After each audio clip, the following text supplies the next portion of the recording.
So, again, our book tonight is The New Jim Crow, Mass Incarceration in the Age of Colorblindness by Michelle Alexander. The New Jim Crow addresses the long history of mass incarceration of Black Americans as an effort of the American prison system to continue the legacy of the Jim Crow era through legal means. It exposes the history of stripping away rights from millions of African Americans, especially Black men, to continue the tradition of legalized oppression in the United States. The new Jim Crow is currently banned in the Northeast School District in Austin, Texas. It's also banned in prison systems in New Jersey and North Carolina, as prison officials were concerned that reading the book would lead to upheavals and rebellion in their prisons. The ACLU fought the ban in New Jersey and won. North Carolina later reversed their decision. So we're very, very excited to have Liz Komar joining us here tonight. Liz is Sentencing Reform Counsel at the Sentencing Project. For over 30 years, the Sentencing Project has advocated for effective and humane responses to crime that minimize imprisonment and criminalization of youth and adults by promoting racial, ethnic, economic, and gender justice.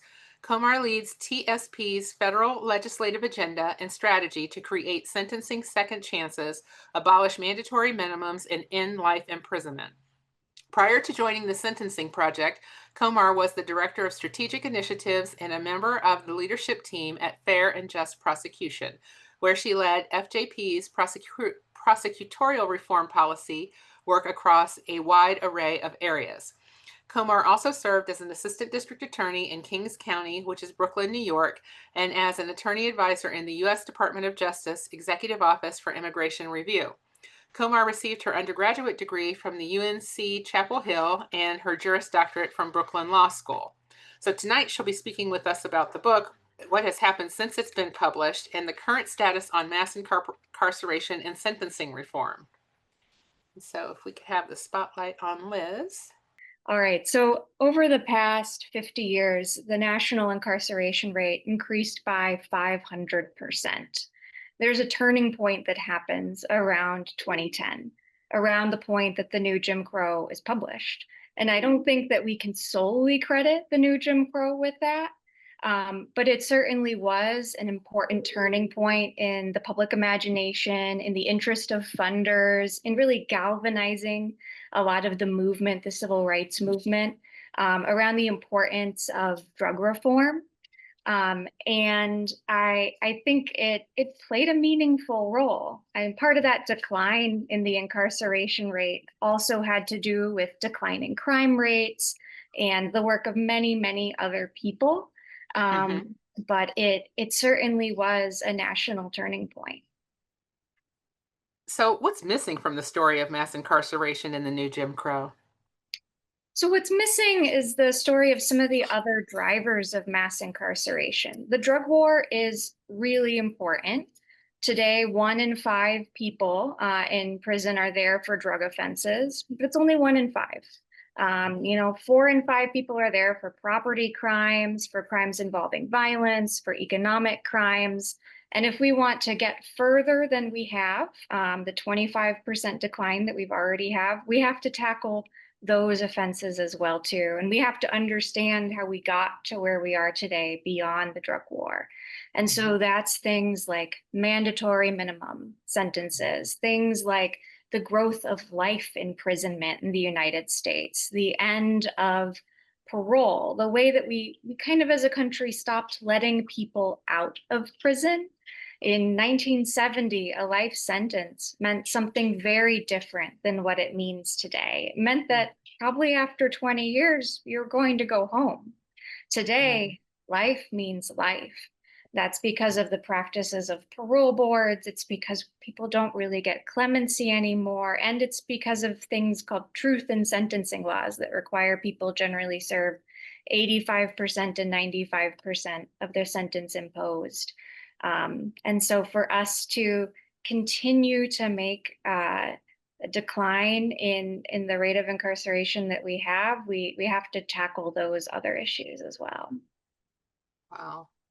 So Michelle Alexander calls for a transformed justice system. She calls for a transformed justice system. What would that look like? So it would look like, first of all, sending far fewer people to prison. We have to think about interventions at kind of every stage of how people end up in prison and then go home from prison. And so, first of all, just reimagining what public safety looks like in the community. How can we have police not be the first response to every societal ill? And so some communities are already beginning to reimagine what that looks like, whether that's having social workers respond to people who are in distress rather than police officers. Um, it's intervening with kids before they reach the point of gang involvement. It's all sorts of off-roads from the system before people interact with the police to begin with. And it's more opportunities for diversion and alternatives to incarceration before they even hit the front door of the justice system. And after that, it's shorter sentences. We don't need 20, 30, 40-year sentences if we actually look at the research. We are an international outlier. In countries like Germany, the vast majority of sentences are less than 15 years. And so we can really impose much shorter sentences. And then for people that are already in prison, we need ways to bring them home. We need things like second look laws. We need to revitalize parole. And then when people do come home, we have to support them. We have to re-enfranchise them, give them back the right to vote, and allow them to access occupational licenses, to remove barriers to housing, all of the ways that Michelle Alexander really hits on, that we've turned people into second-class citizens. We have to remove those to give people a chance at success. Well, I'd love to see your presentation. Do you want to go ahead and cue that up? Sure, absolutely. And I will also address one comment in the slides here and the chat here about private prisons. Private prisons aren't great, but they represent only 8% of the people in prison in the United States. So we could get rid of private prisons and still have mass incarceration. All right.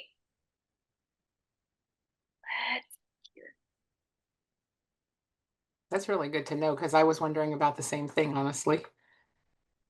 Yeah, the growth of private detention is really concerning in the immigration context. Hmm. There we go. So this is that massive increase that I showed you, that 500% increase over the last 50 years. And you can see there that dramatic change that occurs right around 2010. Hmm. This is the crime decline that we've had over the past decade. No, sorry.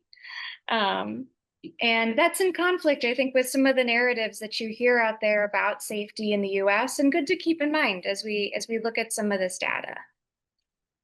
So just a roadmap of what I'm going to talk about for the next 10 minutes or so. So for anyone who showed up at book club and didn't read, which is often my MO, just a brief summary of the new Jim Crow. Michelle Alexander talks about mass incarceration as the rebirth of a racial caste system, that the drug war is at its heart, that there are pervasive racial disparities throughout the criminal legal system, and that we have legalized discrimination against people with criminal records. And in turn, we've normalized the criminalization and discrimination against Black men. And she issues a really broad call to action to civil rights groups and the public for a social movement against this racial caste system created by mass incarceration. And so in a nutshell, what I want people to take away about mass incarceration is that we incarcerate too many people for far too long, and those people are disproportionately Black and Latino.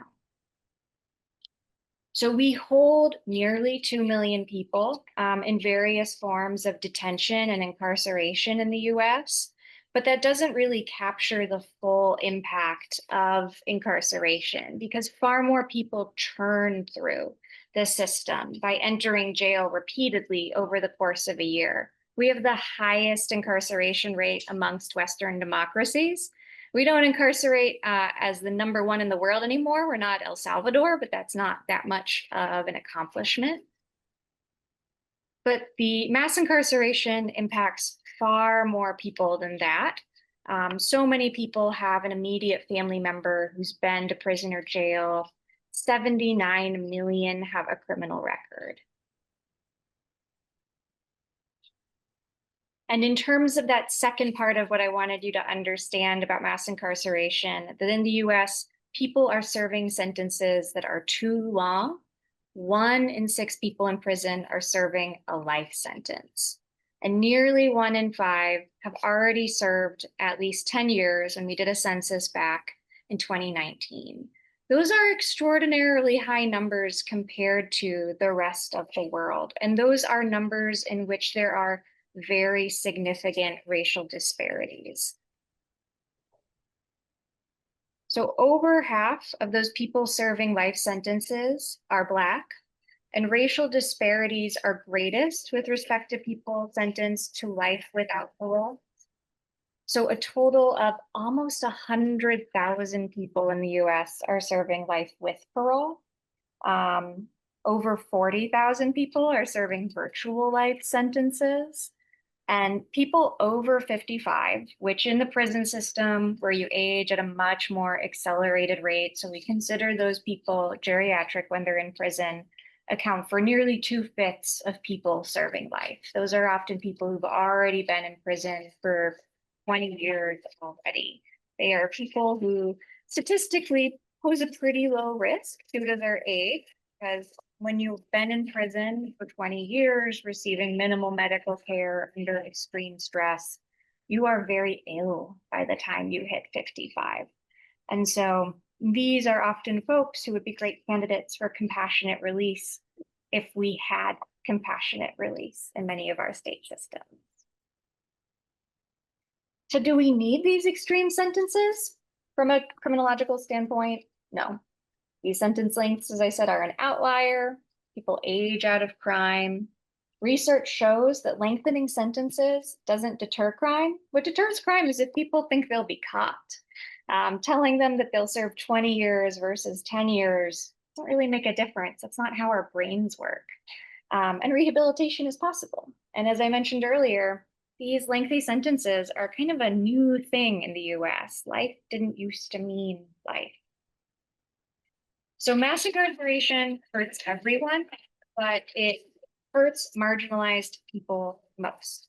So it disproportionately hurts Black men, especially young Black men, the Latino community, Indigenous communities, and especially LGBTQ people and people with disabilities. And whenever people hold multiple of these identities, disparities tend to be particularly large. So for instance, Black trans women have an extremely high rate of incarceration.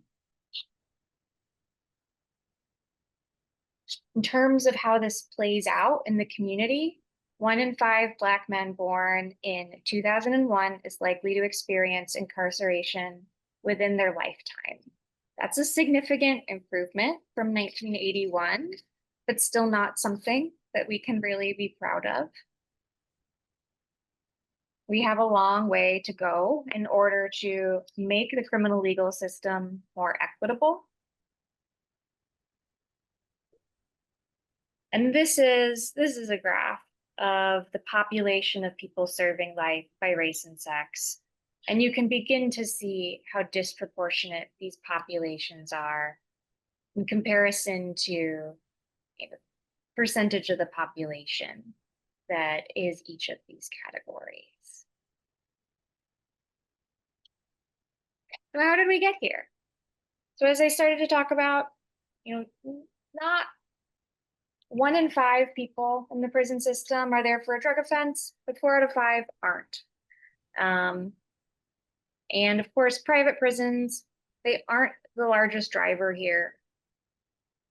So it's things like mandatory minimums, which are a part of the drug war, but are also a part often of other kinds of crimes. It's things like the sentencing guidelines, which exists at the federal level and in state systems, and tell judges how they have to sentence even within the laws. And in some states, those are mandatory. At the federal level, they're persuasive. And also increased felony charging. So misdemeanor offenses are those where people are sentenced to less than a year in prison usually, and felony offenses are usually those that carry more than a year and also carry lots more collateral consequences. And research shows that, interestingly, kind of around the early 1990s, as we started giving more money to prosecutors' offices, they started charging a lot of offenses that were kind of on the borderline between a misdemeanor and a felony as felonies. And so even though that didn't represent a huge increase in the amount of time that people were serving, it was still significant. We're talking going from less than a year up to 3 years or 5 years, and then carrying a felony record with you for the rest of your life. And then potentially entering the system again, this time with a felony on your record, which is going to result in a longer sentence in the future. These are all things that, when added together, contribute to that 500% increase. And as I mentioned, we stopped letting people out of prison. People can come home. Some of the people who I work with, other organizers, other advocates, who are people I would trust the most, are folks who were convicted in their early 20s of homicide. And after 20 years in prison, after a lot of reflection and work on themselves, they thankfully had a second chance and were able to return to the community and are now pillars of their own communities and wonderful people. That's the reality of serious crimes for a lot of folks. Unfortunately, narratives around true crime, I think, have led us astray from what serious crime often looks like. In reality, people convicted of serious offenses aren't, serial killers. They're often young people making a split-second bad decision who certainly can afford a second chance in the future. And so I wanted to bring back that graph so that you can see it in that context of putting people in prison and never letting them out again. That's why you begin to have this dramatic increase here. You don't have to put a dramatically higher number of people in prison each year for this rise to happen if you're simply never letting anyone go home. So what can we do? As I mentioned earlier, we can intervene at every stage of the justice system, but it's really important to create those second chances for people already in prison. Otherwise, we're not going to see a very fast decline of the prison population. We'll be essentially waiting for the people who are already there to pass away. And so we can create those second chances with things called second look laws. The District of Columbia has one, and it essentially means that for people who were convicted of a crime before a certain age, it's 24 here, that they get a chance to go before a judge after a certain number of years and show them their rehabilitation and receive the opportunity to be resentenced. The Sentencing Project would love to see everyone get a second look after 10 years. The evidence supports it. Second look doesn't mean that everybody comes home right at that moment. It just means a chance to go before a judge and for them to see if you're ready. Compassionate release is another kind of second chance. The First Step Act expanded federal compassionate release a lot and is, I think, helping demonstrate to a lot of people the power of second chances, and also revitalizing parole, as I mentioned. So where are we today? Just to ground us back in the now, there are a lot of conflicting narratives out there about how much crime is actually in communities. We are much safer today than we were 30 years ago. Crime is continuing to go down after a blip following COVID.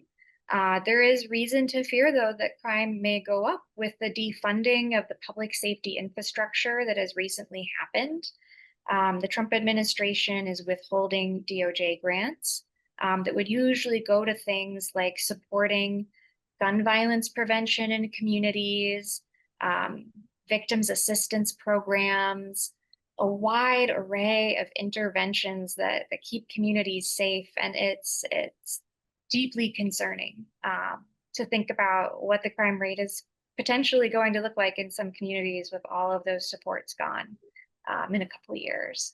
There's also a lot of backsliding right now amongst both political parties around mandatory minimums.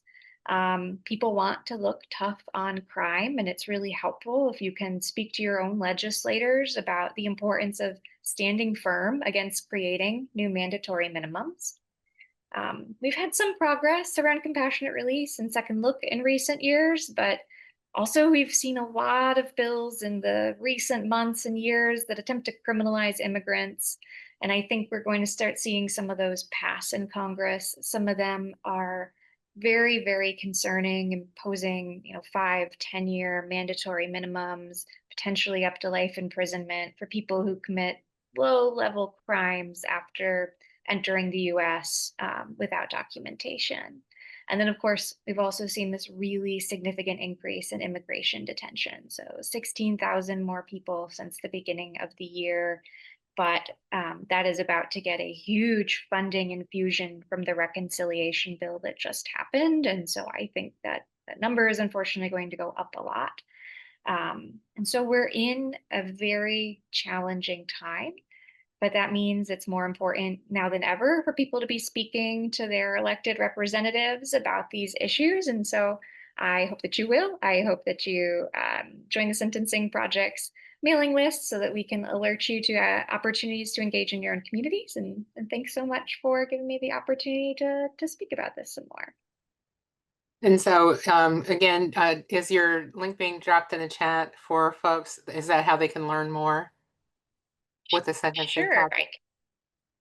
absolutely. I can do that. And I also encourage folks, if you want to learn more, to read Locking Up Our Own by James Foreman, which is a really great book that builds on this. Is there like more money in these longer sentences? Is that why? I know that the private prisons are just 8%, but I mean, even with the state prisons and things, they get their money too from, state budgets and all. Is that why I mean, I know they changed a lot of laws, but is it profitable for them to keep people in? So I think it's less of a profit motive and more of an electoral motive. It looks good for lawmakers to pass bills that are tough on crime. And it is appealing to district attorneys to send people to prison for long periods of time. And more important than any of that, it looks very bad during an election cycle if someone gets out of prison because of a bill that you passed that softened sentences or created a second chance, and then they reoffend. Now, even if you gave 20,000 people a second chance and only one person went home and did something really bad, the fact is your opponent is going to run attack ads on repeat with that one person. And that unfortunately just has come to really shape criminal justice policy in the US. And we are unique in that we elect district attorneys. That's not really a thing elsewhere in the world. And district attorneys are a very powerful lobbying force as well.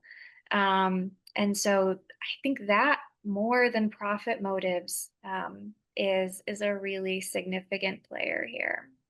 Well, this has been really informative because I had completely different thought processes, prior to your presentation. So this has been helpful. There's a question in the chat about plea bargaining. Does plea bargaining have any specific consequences or contribute to mass incarceration numbers? Yeah, absolutely. So, in the federal system, almost all cases end in plea bargains. I think it's like 98%. At the state level, it varies by state. So it's often anywhere from, 60 to 80%. And that is because, people take those plea bargains because of the trial penalty, that we penalize people for exercising their right to go to trial. And certainly that contributes. It's challenging to attack the trial penalty because any way that you think of attempting to limit prosecutors' ability to bargain carries this risk that people will end up with higher sentences. So that's why it's this very complicated reform issue. But it certainly contributes because it creates this really coercive environment where even if someone is not guilty, especially at the federal level, if they're facing a very lengthy sentence, that how could they not plead if something better is on the table? Hmm. Do we know how many of those serving life sentences may be doing so based on states that have three strikes laws? Oh, goodness. I don't know the exact number. Three strikes laws certainly contribute. And I would say beyond three strikes laws, habitual offender laws, as they're called. I don't otherwise like to use the word offender in general. So laws which impose longer sentences because somebody has a criminal record, usually at least two other offenses, not always even as strict as like a California's old three strikes law.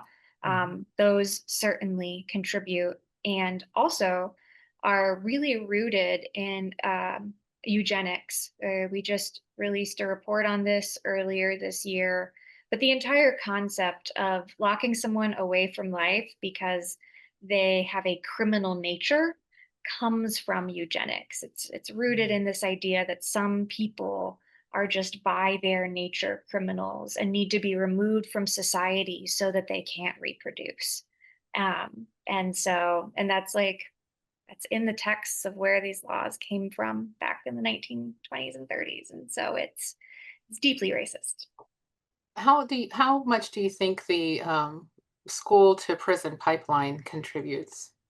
A lot. I mean, so much. We really fail kids in so many ways and don't give people the first chance they deserve. And so we end up advocating for them to get a second chance. Somebody in the chat said that the disparity is actually starting kindergarten. They had a client in kindergarten who was accused of sexual assault. It's a 5-year-old. That's insanity. We kind of touched on the one that I think is probably top of mind for a lot of folks about how these anti-immigrant policies are impacting. I know they are saying they're sending folks away, but aren't they holding quite a few folks here in prisons around the country? Yeah, in immigration detention in particular, which is often different facilities. The 16,000 more people from the beginning of the year than there were previously. And I think I expect that number to go up substantially over the coming year. And there's one really good question in the chat, if you don't mind. It says, what about house arrest and ankle monitors? Do these things work? Mm. And Michelle Alexander calls those often e-incarceration, using ankle monitors in particular, because the temptation when we have them is to impose them on everyone. And ankle monitors in particular can be really onerous. Like you have to charge them, sit next to the wall for hours at a time. They can be really hard, in particular, on like young people who aren't as good about remembering them. And so the tricky thing about like ankle monitors in particular is to make sure that they're not being used for people who are already really low risk. And it would be better just to not have them on a monitor. Oftentimes, what's better for that kind of population is just having like a case manager who calls them once a day, human to human contact, checking in, seeing what services they need in the community instead of, e-incarceration, as she calls it. Um, with house arrest, certainly at the federal level, I always advocate for people to be in home confinement rather than, in a halfway house, but it's still, not an ideal. We don't want to replace one form of incarceration with another when the reality is for those really low risk people, if we look at the evidence, a lot of the time they don't need any sort of confinement. Preston, I don't know if you're still here. Did you have your hand raised? Did you have a question?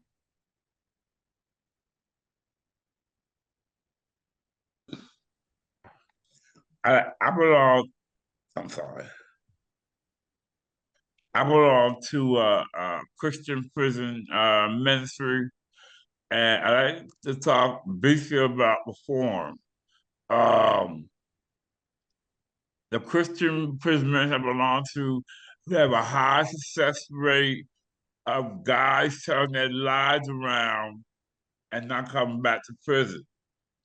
be it Christian, Muslim, or Hindu, whatever, we must reach these individuals spiritually and feed them spiritual food to enlighten them to do bad with society and not come back. And we have a high success rate of guys not coming back to prison. Statistically speaking. Thank you. Thanks. Do you think that my son used to belong to a group called Outside Brothers, and it was the same kind of thing. Have you seen where that has been very helpful? Yeah, I mean, this is more me speaking anecdotally and as a practitioner than from the data, but it makes such a difference for people to come home to a faith community because then they're just coming home to a circle of support. So, locally, I often amongst defense attorneys working in Maryland, I do pro bono public defense there. It's a great thing if your client is Muslim because there's such a strong support community there for people who are coming home, and so yeah, it's wonderful for people to have a welcoming community of support. It's what everyone needs. In my day job, we give folks second chance.